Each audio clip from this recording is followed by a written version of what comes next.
كاين بزاف ناس عن بالهم حسبي الله ونعم الوكيل امر ساهل. لو كان توكل امرك في ظالمك الى الله راح تضروا بزاف، والله وتجريه وتمرمدوا في الحباس والمحكمه، والله غير خير له واهون له من ان توكل عليه الله.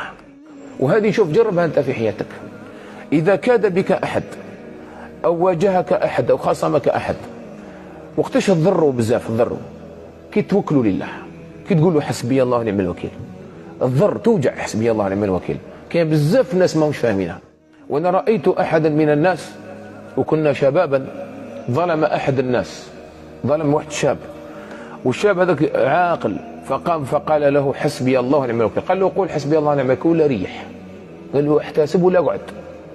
فسبحان الله العظيم والله يعني الشاب هذاك عذبه الله عذابا شديدا في حياته، وكل الناس الذين كانوا حاضرين كانوا يقولون هذا لازم يروح يتحلل من هذاك الإنسان من هذيك اللحظة، وربي معذبه سبحانه وتعالى في كل مآل يعذب الله عز وجل، حتى وجد هو ولا يقول على نفسه حسبي الله ونعم الوكيل تاع صديقي فلان راهي توجع فيا، حتى استحل منه باش ربي يفرج عليها. لأنه ربي عز وجل إذا غضب على عبده راح يعذبك، ممكن يسمح لك في المعاصي، ممكن يسمح لك في الذنوب الكبيرة الصغيرة، ممكن يتجاوز عليك في أمور تفريط صلاة، جوز لك أمور. صح لما العبد نتاعو يشتكي ما يسمحش، العبد ما يسمحش، العبد هو ما يسمحش، فربي عز وجل ما يقدرش يخلي له حقه، لازم ينتصر له. ولذلك كاين واحد الكلمات في القرآن الكريم كي يجي الكيد والمكر، ربي سبحانه وتعالى قال لمحمد صلى الله عليه وسلم غير يجي يقول وجبد روحك، يكيدون كيدا واكيد كيدا. ما قالوش يا محمد هاوش دير لهم وروح دير لهم كذا، لا. لما قال فرعون إننا نخاف أن يفرط علينا أو أن يطغى، موسى لما بعثهم ربي عز وجل هو وهارون إلى فرعون، قال موسى إننا نخاف أن يفرط علينا أو أن يطغى. هذا راح طاغية كبير فرعون، راح نتكلموا معه وانا خايفين راح يبطش بينا ولا ما يدير لنا حاجة مش مليحة. قال ربي عز وجل لا تخاف إنني معكم أسمع وأرى.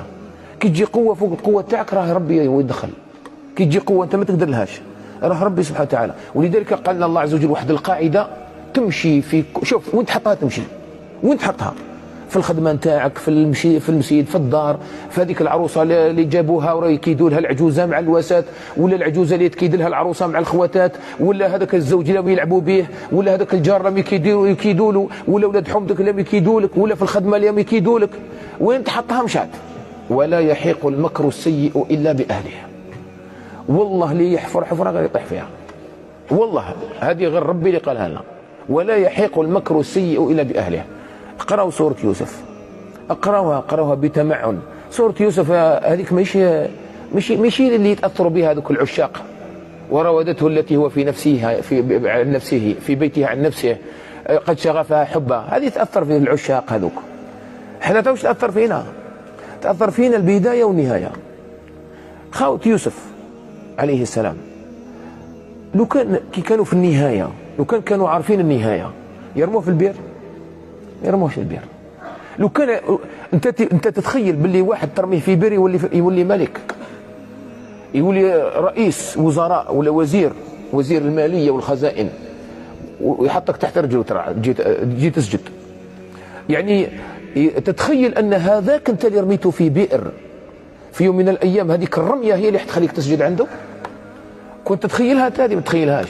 لذلك انت يشوف ربي يعطيك واحد الحسابات، هذوك اللي كانوا يمكروا كامل الحسابات هذوك يروحوا هباء منثورا. الحساب تاع ربي والامر تاع ربي هو اللي راح يتنفذ في اخر المطاف. لو علم اخوه يوسف ان رميهم لاخيهم في الجب سيوصله الى تلك المكان، والله ما يرميوه، يقول خلوه عند بابه، يقول لك هكذا رانا لا باس نغيروا شويه ونقعدوا لا باس، خير من اللي ولينا وزير ونعودوا نزيدوا نسجدوا له كامل. هذا اللي رانا غايرين منه احنا. ربي زاد مشى، هما حابين يطفوا هذيك الغيره، لازم ينحيوه من حجر بابه. ولكن ربي سبحانه وتعالى زاد رفعوا وزاد ذلهم وحطهم عند رجليه وسجدوا له كما شاف الرؤيا في البدايه. اذا الان انت كي يجي يمكروا بك ناس على جال الدنيا راح ربي يخليهم. والله دور الامور وشحال شفنا ناس راحوا ترموا عند القبور ويقول لك يا ربي حيه لي باش نطلب منه السماح. شكون الخاسر؟ هو فوت دنيته كما حب الخاطر، وكما حب ربي سبحانه وتعالى، وكما قدرها مولانا، وتقعد انتايا في رقبتك هذيك المكر هذاك. ولا يحيق المكر السيء الا باهله. فرعون يمشي يجري بهم باش يروح يقتل موسى، يبطش بموسى.